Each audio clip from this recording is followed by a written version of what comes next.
Hiya, friendos. Welcome back to another episode of Washing Dishes. Today's episode is a little bit of a special one.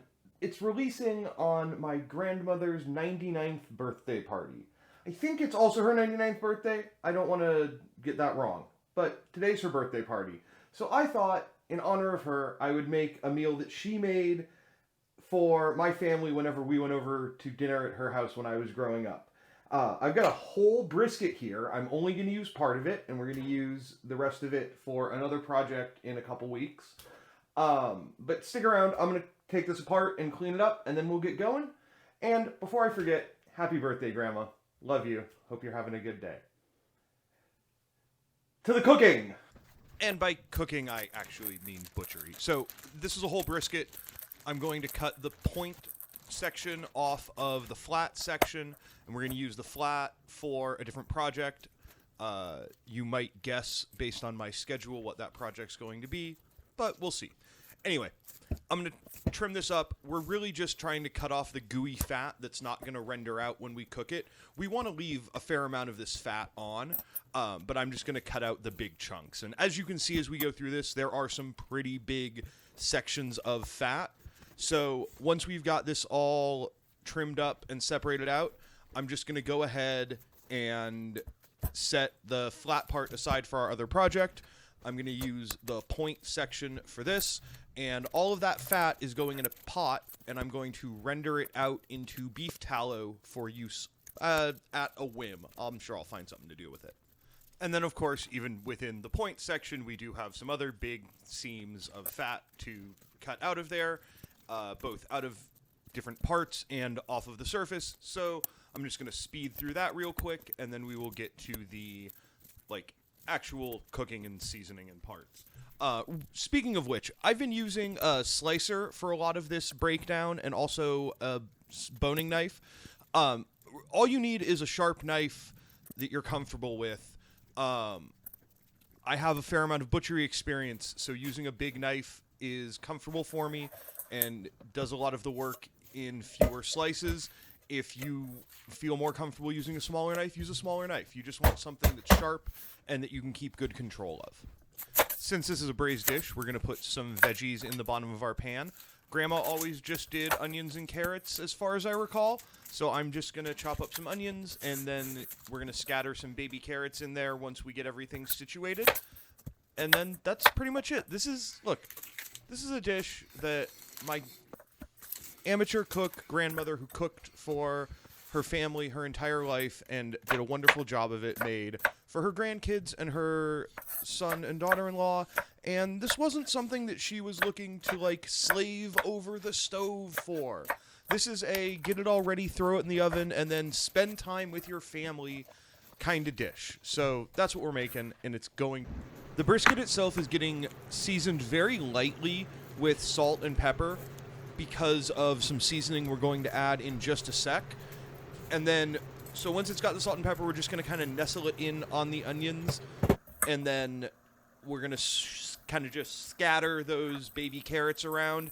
I recall Grandma using actual carrots, but, I had these around, and I'm being a little lazy.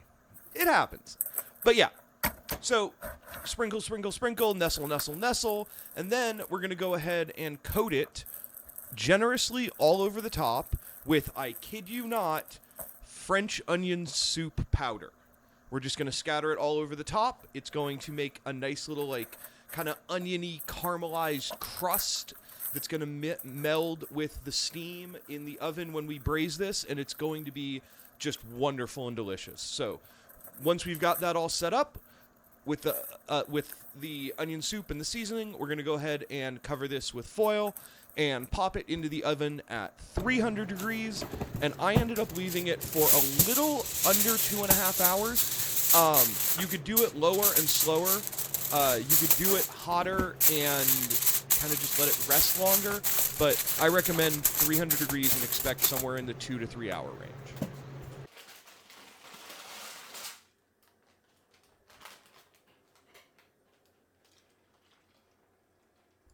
And no family dinner would be complete without an abundance of starch, so we're doing some egg noodles which I should have had more water in the pot, but it's fine. We're just going to stir those around until they're nice and soft.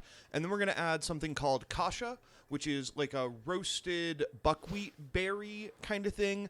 I'll have a link to the ones I used in the description.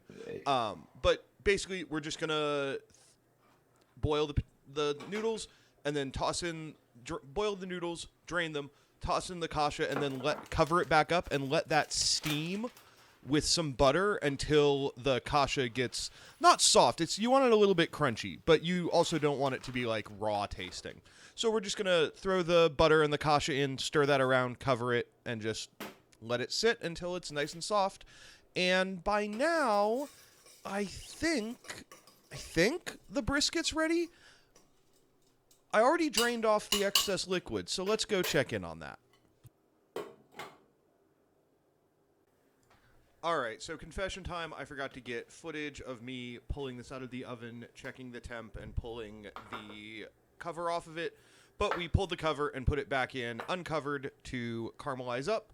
And, as you can see, it is beautifully caramelized, delicious, lots of the fat has rendered out, and I'd say, yeah, man, that looks really good.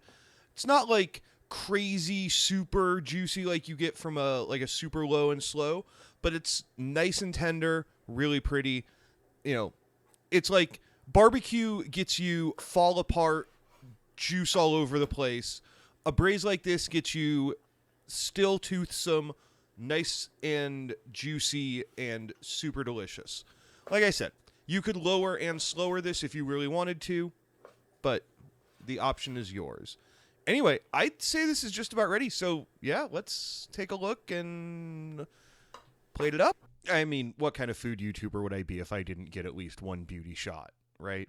Everything's ready, so let's go ahead and build our dish. Off screen, or off camera, I should say, I made some horseradish mayo sauce. It's equal parts horseradish and mayo with a little blurb of Dijon mustard. I love it. So let's go ahead and put it all together. Some egg noodles and Kasha.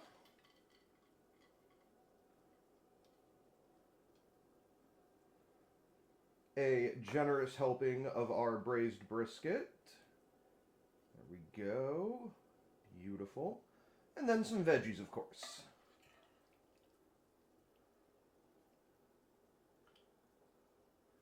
All right. Give me a sec. I'll throw some sauce on here. We'll make it look pretty, and then I'll give you the nice up close view.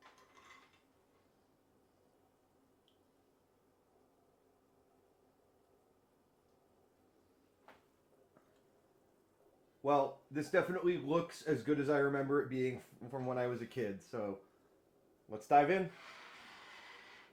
I'm going to try the veggies first.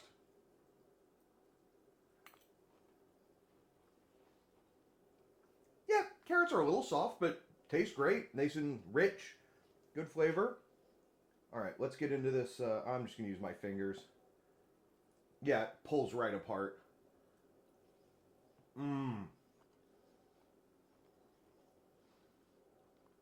The beef is rich and juicy and fatty, and that horseradish sauce just kind of balances it out, makes it really nice. Yeah. I don't know how much I can say about egg noodles with butter and Kasha, but it's tasty, and if you haven't had Kasha before, it's cool. It's a nice little crunch. Anyway, I can't wait to have dinner. So, once again, Grandma, I love you. Thank you for being one of my many inspirations to do stuff like this. I hope you have a very happy birthday. And for everyone else, I'm sure Grandma would love it if you would hit a like and subscribe, but I would love it if you would just wish my grandmother a happy 99th birthday in the comments. Thanks so much for watching. Have a wonderful rest of your time zone. We'll catch you on the next one. Bye-bye.